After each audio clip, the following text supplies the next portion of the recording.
కడప జిల్లా కమలాపురం తెలుగుదేశం టికెట్ పార్టీలో అసంతృప్తిని రాజేసింది. పుత్త నరసింహారెడ్డికి సీటు ఖరారైందనే వార్తలతో మాజీ ఎమ్మెల్యే వీరశివారెడ్డి రుసరుసలాడుతున్నారు.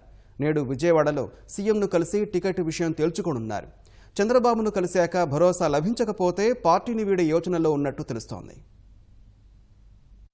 కడప జిల్లా అసెంబ్లీ సీట్ల కేటాయింపును చాలా వరకు కొలిక్కి తెచ్చిన తెలుగుదేశంలో టికెట్ ఆశించి భంగపడిన వారి నుంచి అసమ్మతి రేగుతోంది. కమలాపురం నియోజకవర్గం నుంచి మాజీ ఎమ్మెల్యే వీరశివారెడ్డి, మాజీ ఎమ్మెల్సీ పుత్త నరసింహారెడ్డి రేసులో ఉండగా వీరశివారెడ్డికి టికెట్ ఖరారైందని 15 రోజుల క్రితం అందిన సమాచారంతో వర్గాన్ని కూడగట్టుకునే పనిలో పడ్డారు. వారం పాటు నియోజకవర్గంలోని ముఖ్య నాయకులందరికీ ఫోన్లు చేసి సహకరించాలని కోరారు. అయితే ఈ నెల 21న ముఖ్యమంత్రి చంద్రబాబు సమక్షంలో జరిగిన కడప పార్లమెంట్ నియోజకవర్గ సమీక్ష సందర్భంగా కమలాపురం టికెట్ పుత్త నరసింహారెడ్డికి ఖరారు చేసినట్లు తెలిసింది. విషయం తెలుసుకున్న వీరశివారెడ్డి 22న హుటాహుటిన అమరావతి వెళ్లి ముఖ్యమంత్రిని కలిశారు. టికెట్పై ఎలాంటి హామీ ఇవ్వని చంద్రబాబు నియోజకవర్గంలో మరోసారి సర్వే నిర్వహించి నిర్ణయం తీసుకుంటామని అన్నట్లు సమాచారం. వెంటనే 23వ తేదీ నియోజకవర్గంలో సర్వే నిర్వహించగా వీరశివకు ఎక్కువ శాతం మద్దతు లభించినట్లు తెలిసింది. అయినప్పటికీ మంత్రి ఆదినారాయణ రెడ్డి ఒత్తిడితో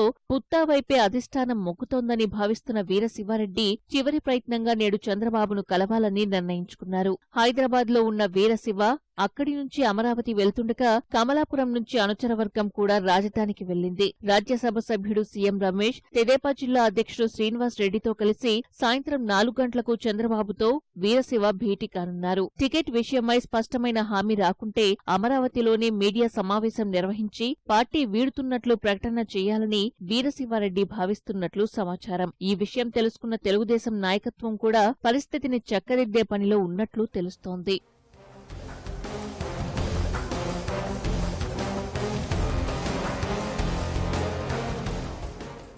సీటు రాకపోతే వీరశివారెడ్డి తెలుగుదేశం పార్టీని వీడే అవకాశం ఉందన్న వార్తలతో వైకాపా నాయకులు రంగంలోకి దిగారు. మధ్యవర్తుల ద్వారా వీరశివకు రాయబారం పంపుతున్నట్లు తెలిసింది. కానీ ప్రస్తుతానికి వీరశివారెడ్డి మౌనం పాటిస్తున్నారు. ఇవాళ సీఎంను కలిశాక ఏదైనా నిర్ణయం తీసుకునే అవకాశం ఉందని ఆయన వర్గీయులు అంటున్నారు.